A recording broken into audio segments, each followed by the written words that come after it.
কথাই আগো তোমায় বলে যাই, একটা কথাই আমার মনে পড়ে যায়। বলে নাম হলো তিনটি, হরে কৃষ্ণ নাম। কেন 16 নাম তুমি 32 করে বলিবেন মহান। আমাদের নাম কটা? নাম হচ্ছে তিনটি, হরে কৃষ্ণ রাম, এই তিনটি হচ্ছে নাম। তাহলে তিন নামকে 16 নাম 32 করে হলো কেন? কারণ আমরা যে 4 রাম 4 কৃষ্ণ 8 হরে বলছি, এই 4 কৃষ্ণ আলাদা, 4 রাম আলাদা, 8 হরে আলাদা। 4 কৃষ্ণ দাদু ভাই তোমায় বলতে মিছে করে বলছে, খাবার নাই, মিছে করে এই বলছে। কৃষ্ণ পরম ব্রহ্ম যিনি একজন কৃষ্ণ হয়ে যায়, জগন্নাথ বাসুদেব আর বলভদ্র হয়। এই 4 কৃষ্ণ 4 জনাগো হয়ে গেল জানি, 4 রাধা 4 রাম কোন জনা শুনুন বলো মনি। শ্রী রাধা সরস্বতী লক্ষ্মী আর সুভদ্রা হয়। এই 4 রাম কথাই আমি বলে আজকে আট হরে 8 জনাগো কোন জনা হলো অষ্টসখী রেবতী চন্দ্রাবতী সুদর্শন শ্রেষ্ঠে সিংহাসন। এইভাবে 8 হরে হয়। সেই জন্য 4 নাম 4 কৃষ্ণ 8 হরে 16 মহাশয়। আরো একটা প্রশ্ন আমায় করে দিয়েছে দান, শোনো শোনো দাদু ভাইয়া করিয়ে যাই সমা। আর একটা জিজ্ঞাসা করেছে কি কি গো? বলছে গৌরী আমার কাঁচা সোনা ভুলাই পড়িলে আর পাবো না। গৌর আমার কাঁচা সোনা ভোলাই পড়লে আর পাবো না। গৌর আমার কাঁচা সোনা ধুলাই পড়লে আর পাবো না। কোন ধুলা, কোন গৌর, কোথায় পড়ার কথা বলা হয়েছে? ওই যে নদিয়া নবদ্বীপের যে গৌর, সেই এই গৌর হচ্ছে দেহের গৌর। এই সোনার গৌর থাকে কোথায়? মাথায় থাকে, মাথায়। শুক্ররূপী যে ব্রহ্ম বস্তু, সেটা হচ্ছে সোনার গৌর, থাকে সহস্রারে। এই গৌর যদি ধুলাতে পুড়ে যায়, তাকে আর ফিরে পাওয়া যাবে? হ্যাঁ, যার জন্য বাউলে বললেন ওই গৌরী আমার কাঁচা সোনা ধুলাই পড়লে আর পাবো না। গৌর আমার কাঁচা সোনা ভোলাই পড়লে আর পাবো না। গৌরী আমার কাঁচা সোনা ধুলাই পড়লে আর পাবো না। গৌর আমার কাঁচা সোনা ভোলাই পড়লে আর পাবো না। আর একটা কথা আমার মনে পড়েছে, বলছে আগেকার দিনে দিদিমাদের বাচ্চা হতো কেমন করে? এদের হসপিটাল ছিল না, স্বাস্থ্য কেন্দ্র ছিল না, দিদিমার প্রসব বেদনা উঠলে পরে একটা তাল পাতার ঘেরা করিয়ে দিত, দিয়ে দিদিমাকে ভরিয়ে দিত, দিয়ে একটা প্রদীপ জ্বালিয়ে দিত, দিয়ে বলতো প্রদীপ দাও কাজ করিয়ে ছেঁকে হবে টুক করে। আচ্ছা বাবা বলুন, ওই কাজ করিয়ে প্রদীপ দিলে কি আর টুক করে ছেলে হবে? হ্যাঁ, সালাদে গাঁজা ঘুরি গল্প নয়। হ্যাঁ, একটা ছেলে হতে গেলে যে একটা মায়ের কত কষ্ট, সেমাত্র একটা মাটাই জানে। কত ছেলে একটা সন্তান প্রসব করতে গিয়ে মায়ের কোল খালি হয়ে যায়, তাই না? মা নিচে মরে যায়, আর এ বলছে কাজ করে প্রদীপ দাও টুক করে ছেলে হবে।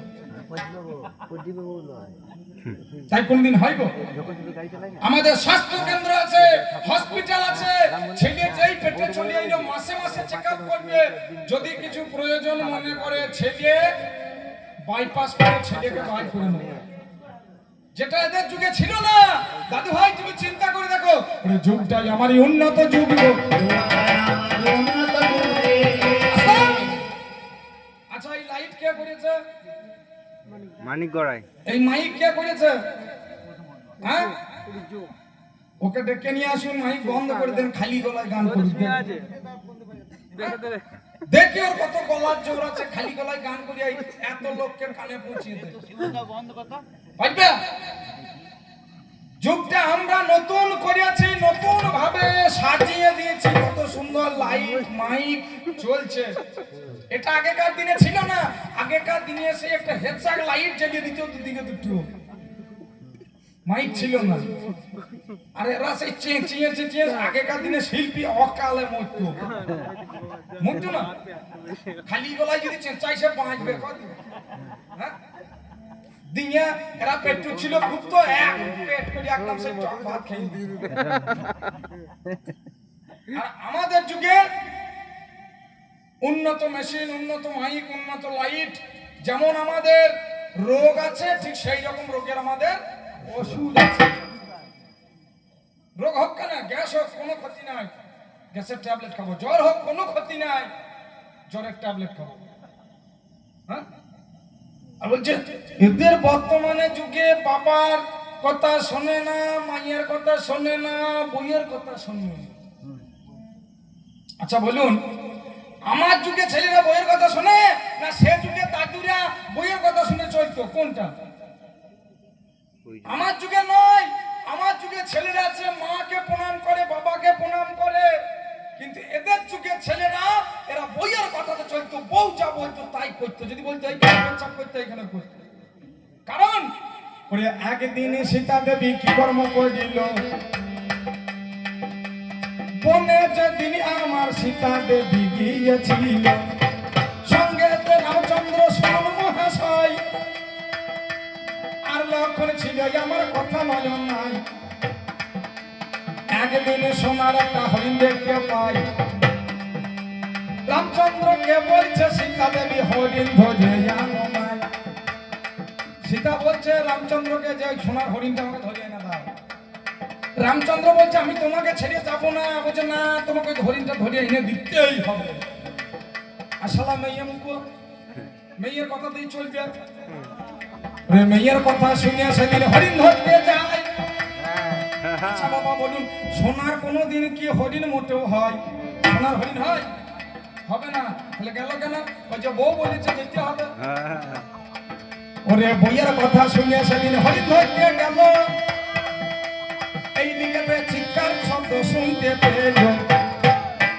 সেটা বলছে লক্ষণ তুমি বড় বিবেচনা, তোমার দাদার বিপদ হয়েছে, তুমি যাও তাড়াতাড়ি শোনো না। সীতা লক্ষণ বলছে আমি তোমাকে ছেড়ে যাবো না। ওই যে লক্ষণ তো তখন সীতা বলছে তুমি মনে করছো তোমার দাদা মরে যাবে, দিয়ে তুমি আমাকে নিয়ে নতুন করে সংসার পাইবে? কত বড় চিন্তা করে মেয়ে, চিন্তা করে দেখুন। হ্যাঁ, যে বৌদি নিজের মায়ের মতো হয়, সেই মাতৃত্বের কথা ভুলে গিয়ে লক্ষণকে বলছে তোমার দাদা মরে গেলে আমাকে নিয়ে সংসার পাইবে। শোনার পরে লক্ষণ ছুটে চলে গেল। যেই নাই আমার লক্ষণ ছুটে চলে যায়, ব্রাহ্মণের বেশে আমার রাবণ রাজা হাজির হয়ে যায়। ভিক্ষা লেহি বলে এমনি গেল, সীতাকে সেদিনে ধরিয়ে নিয়ে গেল। বলুন, সেদিন যদি বইয়ের কথা না শুনতো তাহলে বিপদ হইতো। আর আমাদিকে বলছে বইয়ের কথাতে চলে, প্রমাণ দিয়ে দেখাও কার কথায় চলেছি। আমি বইয়ের কথাই চলি নাই। বিষ্ণু প্রিয়া বলেছিল তোমার সন্ন্যাস নেওয়া হবে না, বলে নাই? আমি বইয়ের কথা শুনেছিলাম। রাত 12টার সময় আমাকে জড়িয়ে ধরে আছে বিষ্ণু প্রিয়া, দাঁতে করে কাপড়টাকে কেটে দিয়ে রাত 12টার সময় চলে গিয়েছিলাম, বইয়ের কথা শুনি নাই। চিন্তা করে দেখো, তোমার যুগের ছেলেরা বইয়ের কথা শুনেছে না আমার যুগের ছেলেরা? তুমি আজে বাজে কথাই আর বলো না।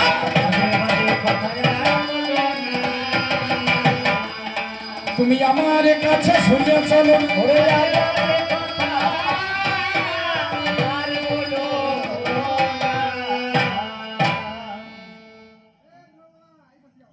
হ্যাঁ, ঝোলবালাই দিকে যাও। ঢোলবালা খুব প্রথম খুলে থেকে হয়তো দেখতে দেখতে পেয়েছে না, দিকে যাও। হ্যাঁ, আমাকে বলছে বর্তমানে এখন ছেলে মেয়েদের যা প্রেম ভালোবাসা, বলছে এক